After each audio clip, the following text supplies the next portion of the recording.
the second last. Yeah. What's your understanding about love, romantic relationship, and marriage? Let's go through it one by one. How you understand love in a general sense? Well, actually, we talked a lot before, including love for families, friends, romantic relationship. How you define that? When you say you love this person, not again, it's including family love, friendship, all those things, general things. What are you talking about when you say you love a person? That I care for them, that I think of them, I am considerate of them, or that I treat them in a way that is very selfless. I merely just think love as just acting in the best interest of another individual. But in the way in which I think about their best interest is with depth and nuance, but as to like how I believe with God. But just to care. I think it is merely just to care for another person, So from your perspective, love is care for other people around you. Then you think why? Why a lot of people, including us, sometimes just don't care about others? Yeah. Do you think why? I think like care for others is human nature, or don't care for others is human nature. Which one? Both of them are human nature. I think, Brock, like the reasons why people don't care for other people, of course, like our lives, shape us into how empathetic or unempathetic we can be. Right.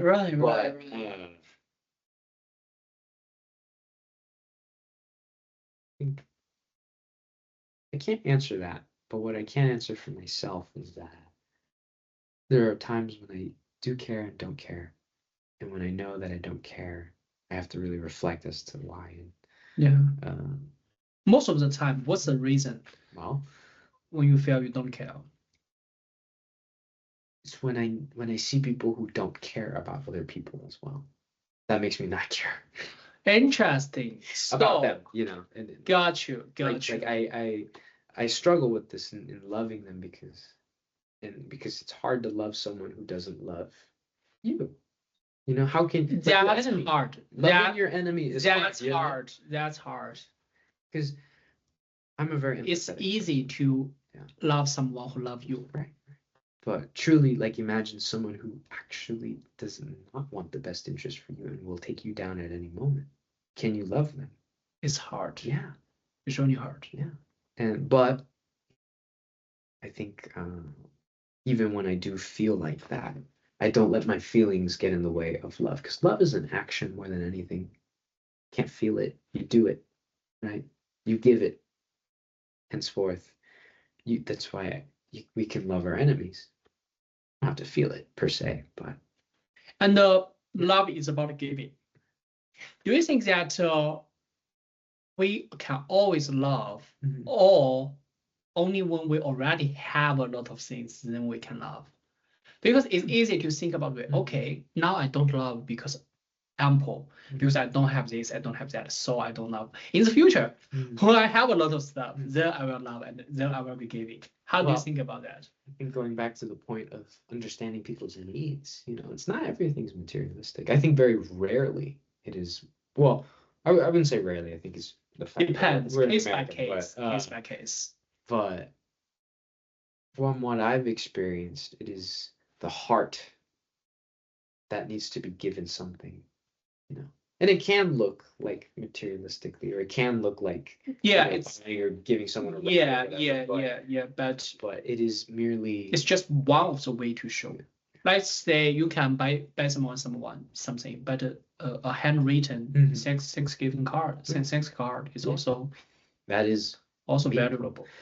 Love languages. Do you know about love languages? Yeah. Like I think about that all the time. It's like, some people receive love merely just by connection and hanging out. Others feel it by gifts. Others feel it by physical touch. Just simple things, even just a pat on the back makes them feel loved, which is kind of funny. And different people receive that signal in different ways.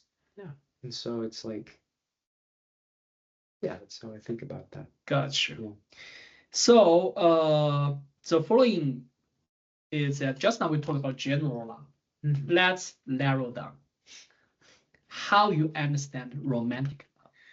Well, Barack, that one's a little tricky because I feel like I've had some really mixed experiences with it. I feel like I've had probably worser experiences in romantic love than I've had in platonic love. That's interesting. Like I've had exciting times, in dating and like trying to, get to know women. But I think like a romantic love is a tricky one for me because I definitely have some fears still there or lurking somewhere. But Yeah, and I think that another thing is Yeah. that romantic love is not just, sometimes it's not so pure. It's a Right, mix of different things. and it takes time to discern it, because everyone's different. And I think like from my experiences, Barack, like finding someone who's equally committed to loving the way you want to be loved and also seeing how you love or seeing an equal vision of what love is hard. Of course. I don't think yet have I experienced a romantic relationship where I'm equal on both planes with my partner and me and how we can love each other. I think I've experienced a lot of unequalness in that, and I feel like I haven't yet fully experienced A balanced a balance. love. Yeah, and I pray to God a lot about this. I'm like, Lord, please send me a very beautiful wife, or a girlfriend. But I think when I think about romance, I think about selfishness, but I also think about the opportunity for selflessness. But, yeah, I don't know. I could go. I have a lot of depth to my experiences, but I don't really know what else to kind of add to what I think about romantic love. Got you. Because I think that sometimes when we talk about romantic love, Mhm. it's hard to distinguish Mhm. between love on this person Right. and the lust driven by animal nature. Right. You walk on the street, Mhm. you look at a female, beautiful, attractive, Yeah. sexy. That's you have Yeah. your internal desire and Yeah. lust. Yeah. Do you think that's love? No. I think when we Where's the boundary? Where's the boundary? Right? Well- You may have you may have a female friends. Mhm. That's not love. That's not romantic love as Mhm. well. That's Right. friendship love. Where's the boundary? Well, I think like the distinction, there shouldn't be a distinction of love. The friendship love, romantic love. Love should be the same. Like I think like it is Mhm. same around the board. Mhm. The concept is at least. But I think that the division between like lust and love is very simple. It's when we don't have anything to gain and yet we give. That is love. I'm willing to give even if you have no gain. Yeah, or you don't receive. I think that's true love. And I think in marriage, right, the knot, when you're tied to someone, I think you don't have the choice to run away. And even when one partner says, I don't feel loved or feel like loving you, and the other says, well, I don't feel like it, but I'm gonna do it anyways, it invites the other to keep doing it as well. And it's this back and forth, but it's not like unbalanced, hopefully, but it is a mutual desire to give, and that's how I think about it. That's how I think about romantic love in a way. Yeah. Since you just mentioned what is marriage, we can talk about it. So how you understand marriage? Just now you mentioned a little bit about marriage. What's your imagination or what's your picture in your mind when you become husband or even a father in the future? What's that picture in your mind? Think of a leader. I think of a husband who leads her wife and his kids. And this topic is actually really interesting. That has been kind of brought to my attention last year, and specifically in Christian dating and Christian marriages, is leading your wife. God leads the husband, right? And the husband will lead the wife, and the wife will lead the kids, right? Yeah, I don't know. I just think about an assertive man, but not only an assertive, but a kind, tender, and very compassionate man, willing to sacrifice his life for his family, but also to guide his family, to cover them, to protect them. That's how I think about marriage, like on a fundamental level. I think, of course, the foundation of giving, to each other, not taking, but is crucial. But yeah, I think when I think of marriage, actually, Barack, I did not grow up in a good home where marriage was something that was thought about like well. Actually, my parents weren't married until 2017, and they had me in 2004. So they had me out of wedlock, and so like my perception of marriage is very skewed for a long time as to how, if it's even possible to actually have a good relationship with your spouse, but I have faith that, with my spouse I will, but yeah, I don't know, just like the way in which I think about marriage is as simple as being a man, or at least in my perspective, a man who's willing to sacrifice. Makes sense. Yeah. Basically, go back to the love you talking about just now. It's about giving. Right. Well into giving, and without the hope to gain. Because if we do business, it's like, okay, I give you A, I expect you will give me B, right? That is do business. That's not love. It's conditional. Yeah, exactly. And just now you mentioned that a Christian marriage. I'm curious about most Christian married to Christian, or they won't marry a non-Christian. I'm curious about how that works. Yeah, so I think it's really more of a value thing more than anything. Like it's harder to be unequally yoked with a non-believer, simply because of the confusion and just kind of like miscommunication in how you understand the world. And how you understand the world is how you understand your partner. Got you. And I think like it's not impossible. I think like I know that there are marriages where, one's a Christian or maybe one's a Muslim. It doesn't matter per se, but I think what I actually really do think though that believers choose to marry Christians better. Got a point. It's like, if we're in this continual conflict of my beliefs versus your beliefs, or my perspective versus your perspective, how can we look beyond that? I get a point. Yeah, it's just like you make friends. Right. If you have very different opinions on a lot of things, then the relationship will be a little bit hard. Yeah. Not to say it's impossible, but yeah, I get a point. It's of course it's possible, but it's will make to maintain the long-term relationship bigger. Because on the other hand, I can see the advantage is that if both of you put your faith on God, that faith can go back to strengthen your connection, right? Because at a certain point, 10 years, 20 years, I don't know. Maybe you have some period feel a little bit bored, tired, right? And if both of you have faith, and that faith maybe can help you, to go through that period. Yeah. If you don't have faith, then maybe people just get a divorce or something like that. And people don't grow. Yeah. Then I think that maybe the divorce rate of Christian is much lower than the average. I don't know the data, but I assume. Yeah, I think it's tricky because people say they're Christian.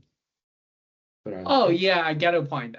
This is we also talk about. You can easily claim you are a Christian, but who knows, right? It's internal.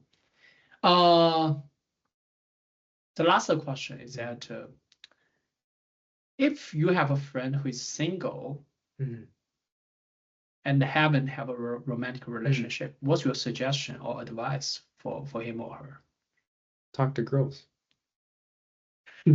Well, I'm kidding. and pick up the call and Yeah. say, hey, I will get a car to pick up you from Los Angeles to Seattle. Oh no, don't do that. That's a good practice. Well, I actually think that for single guys, please learn to be friends with women first. I think like from what I've met, a lot of guys are very nervous and anxious, especially those in Christian environments where they're a little bit more actually, I think it's actually easier that you're more in contact with women. I think in a lot of environments like that. And it can be hard to learn boundaries, and Christian women are very, from my experience, the very mature women, they expect a man. You know, I think a good Christian woman expects someone who's mature, someone who's assured of themselves. Not to say that if you don't feel these things, you're not worthy of love or you're not worthy of a relationship, but that we must build. You know, a single guy should build themselves with God. You know, and I think like I'll say this, in a lot of Christian, people on YouTube or influencers or pastors say, focus on your relationship with God, and they should do that. I think they should do that first, because that's where everything stems out of. Your love for your sister comes from your love from God. And sister, I mean sister in Christ, sister is friend. But yeah, but do talk to women. You can't learn anything if you don't talk to. You cannot learn how to communicate with girls by communicating with guys, right? Yeah, it's so different. Like you got, I think a lot of guys are actually not gentle enough with women in the way they speak or in the way they present them. Because they get used to talking that way with boys. It's rough. Yeah. Which is not bad, but we gotta learn. Yeah, because girls are more sensitive to a lot of emotions. Yeah. And for the guys who are sensitive to emotions, now, like you, like me, I have friends who are as well. Don't feel discouraged about your emotions. It's actually a privilege to empathize with women. Because a lot of guys can't. They don't understand women that much to really be like, oh, I actually get what she's feeling. Like I think for the guys who are emotional, they should be happy that they have opportunity to deepen friendship. Like it can get really deep if you really know how to feel these emotions. So yeah, but yeah, people tend to be like, oh, here's an interesting thing, Barack. A lot of people say, a lot of people in church are like, oh, if she's pretty and she believes in God, she must be my wife. And I'm like, no. And if you're both attractive, that's great, but just know that not every person will be the right one for you, and only one person is enough. Right. You don't need a harem. So. Yeah. Yeah, and yeah, just know that you're enough because God makes you enough. His love is enough. You're enough. Henceforth, you don't need. It is a want. Remember that. Like. Singleness is a privilege. You can serve better, but also love better as a single man. But yeah, but that's all I really got to say. Yeah, every stage of life has its specific meaning. Mm-hmm. Being single has the meaning of being single. Get involved in a relationship has that meaning, right. And get married has the meaning of marriage. Right. Okay, finally. We go to the last topic. The last topic I have here is about AI.